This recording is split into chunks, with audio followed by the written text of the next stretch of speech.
হরে কৃষ্ণ। শ্রীমদ্ ভগবতের নবম স্কন্ধের একবিংশতি অধ্যায় ভরতের বংশ বিবরণ শ্রবণ করুন। শিল সুখদেব গোস্বামী বললেন, মরুদ্গণ কর্তৃক প্রদত্ত হওয়ায় ভরদ্বাজের নাম হয় বিতত। বিততের পুত্র মন্যু এবং মন্যু থেকে বৃহৎ, ক্ষত্র, জয়, মহাবীর্য, নর এবং গর্গ এই 5 পুত্রের জন্ম হয়। এই 5 পুত্রের অন্যতম নরের পুত্র সংকৃতি। হে পাণ্ডু বংশোদ্ভূত মহারাজ পরীক্ষিত, সংকৃতির পুত্র সুরু এবং রন্তিদেব। রন্তিদেবের মহিমা কেবল ইহলোকে মনুষ্যদের দ্বারাই নয়, বরং পরলোকে দেবতাদের দ্বারাও কীর্তিত হয়। রন্তিদেব কখনো কিছু উপার্জন করার চেষ্টা করতেন না। দৈবক্রমে তিনি যা প্রাপ্ত হতেন তাই গ্রহণ করতেন এবং অতিথি এলে তিনি সবকিছুই তাদের দান করে দিতেন। তার ফলে তাকে তার আত্মীয়স্বজনদের সঙ্গে অনেক দুঃখ কষ্ট ভোগ করতে হতো।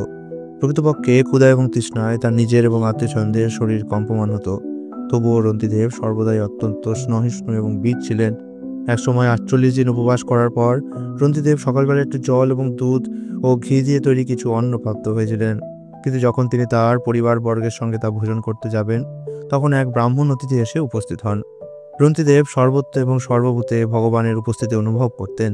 তাই তিনি সেই অতিথিকে সমাদর করে শ্রদ্ধা সহকারে তাকে সেই অন্নের এক ভাগ প্রদান করেছিলেন।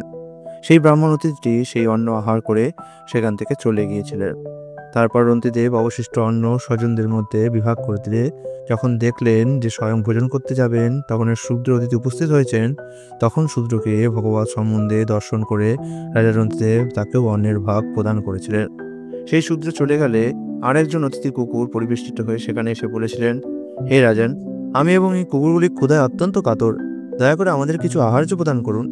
রাজা রন্তিদেব পরম আদরে অবশিষ্ট অন্ন কুকুর এবং কুকুরের স্বামী অতিথিকে বহু সম্মান সহকারে প্রদান করেছিলেন এবং তাদের নমস্কার করেছিলেন।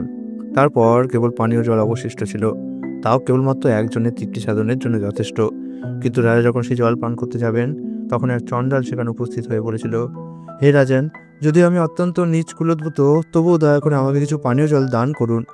সেই পরিশ্রান্ত চণ্ডালের দৈন্যযুক্ত বাক্য শ্রবণ করে মহারাজ রন্তিদেব অত্যন্ত দুঃখিত হয়েছিলেন এবং অমৃতের মতো মধুর এই কথাগুলি বলেছিলেন, আমি ভগবানের কাছে অষ্টযোগ সিদ্ধি কামনা করি না এবং জন্মমৃত্যুর বন্ধন থেকে মুক্তিও কামনা করি না। আমি যেন কেবল সমস্ত জীবের সঙ্গে থেকে তাদের সমস্ত দুঃখ ভোগ করতে পারি, যাতে তারা তাদের দুঃখ দুর্দশা থেকে মুক্ত হতে পারে। জীবন ধারণের এই দীনচণ্ডালের জীবন রক্ষার জন্য জলদানের দ্বারা আমার ক্ষুধা, তৃষ্ণা, ক্লান্তি, দেহের কম্পন, বিষাদ, দুঃখ, শোক, মোহ এবং সব কিছু নিবৃত্ত হয়েছে। এই বলে জল পিপাসায় অত্যন্ত ম্রিয়মাণ হওয়া সত্ত্বেও রাজা রন্তিদেব তার জল সেই চণ্ডালকে দান করেছিলেন, কারণ তিনি ছিলেন স্বভাবতই অত্যন্ত কৃপালু এবং বীর।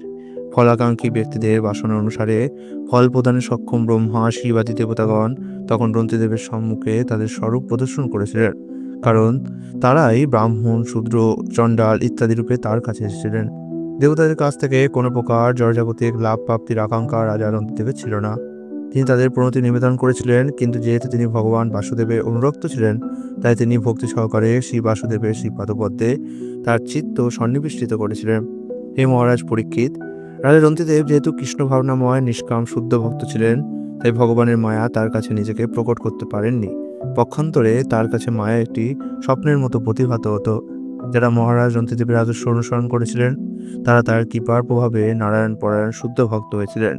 এইভাবে তারা শ্রেষ্ঠ যোগীতে পরিণত হয়েছিলেন। গর্গ থেকে সিনি এবং সিনি থেকে গার্গ জন্মগ্রহণ করেন। গার্গ ক্ষত্রিয় হলেও তার থেকে এক ব্রাহ্মণ বংশের উদ্ভব হয়। মহাবীর্য থেকে দুরতিক্ষয় নামক পুত্রের জন্ম হয়, যার পুত্রদের নাম ত্রজ্জারুণী, কবি এবং পুষ্করারুণী।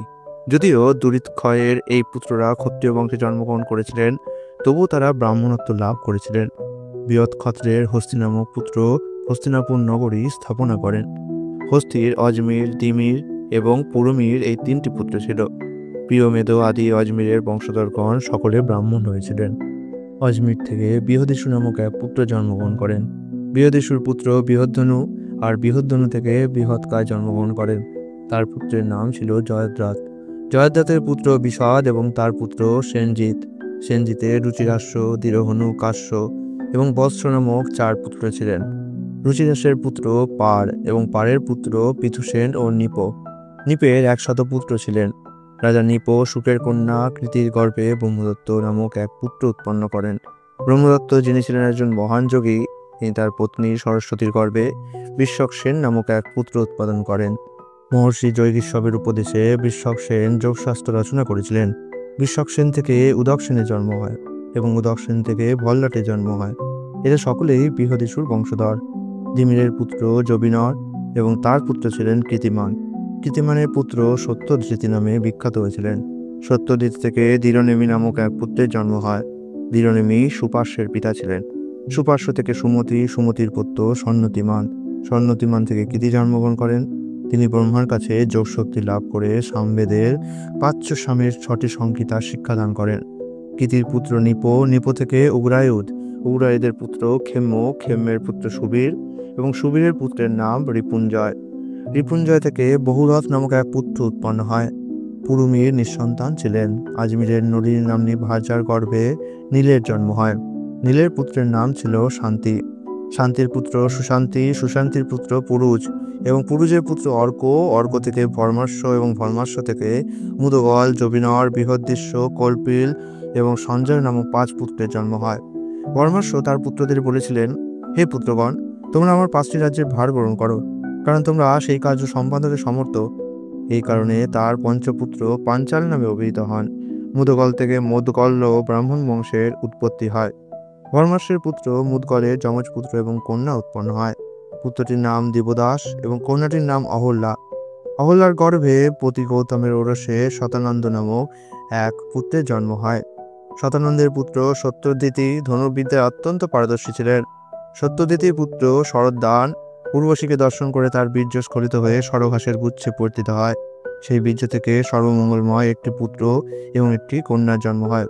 মহারাজ শান্তনু মৃগয়া করতে গিয়ে সেই যমজ পুত্র এবং কন্যাটিকে দর্শন করে কৃপাপূর্বক তার গৃহে নিয়ে আসেন। তারপরে বালকটির নাম হয় কৃপ এবং বালিকাটির নাম হয় কৃপি। কৃপি পরবর্তীকালে দ্রোণাচার্যের পত্নী হয়েছিলেন।